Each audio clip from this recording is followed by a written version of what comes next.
एक घना और भयंकर जंगल जहां सालों से कोई जाने की हिम्मत नहीं करता था। लेकिन एक आदमी बड़े आराम से पेड़ काट रहा था, जैसे उस जंगल पर उसके बाप का राज हो।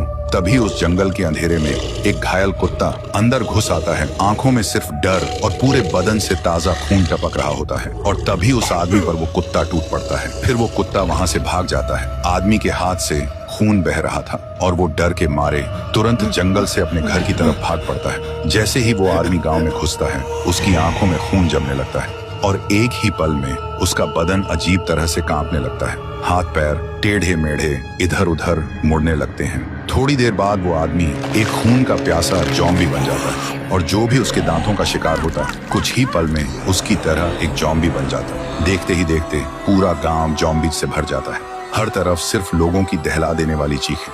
लोग एक दूसरे को फाड़ रहे थे। कोई किसी का हाथ चबा रहा था, कोई गर्दन तोड़ रहा था। जहां कभी खुशी थी, वहां अब सिर्फ मौत का खौफनाक तांडव हो रहा था। उधर रायस्टार ड्यूटी पर जाने के लिए तैयार होकर बाहर निकल ही रहा था कि उसने देखा बाहर लोगों में अफरा तफरी मची हुई थी।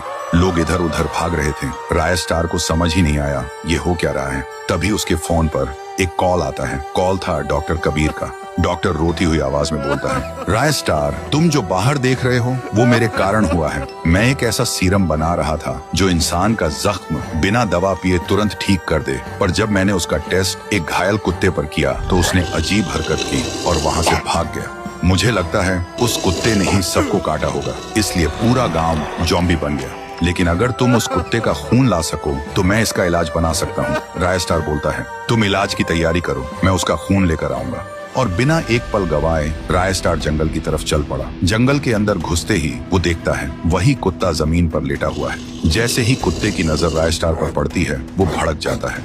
फिर दोनों के बीच एक जबरदस्त फाइट शुरू होती है। लंबी देर तक दोनों लड़ते रहते हैं। आखिर में रायस्टार जॉम्बी कुत्ते को नीचे गिरा देता है और उसका खून ले लेता है। वो सीधा डॉक्टर के पास जाता है और खून देता है। डॉक्टर तुरंत उस खून से सीरम बनाता है और रायस्टार को देकर बोलता है, जाओ इसे गांव में फैला दो। फिर रायस्टार एक ऊंची जगह पर चढ़ता है और उस दवा को हवा में छोड़ देता है। पल भर में पूरा गांव उस धुएं से भर जाता है और कुछ ही मिनटों में जहां मौत का तांडव था, वहां फिर से इंसानियत लौट आती है।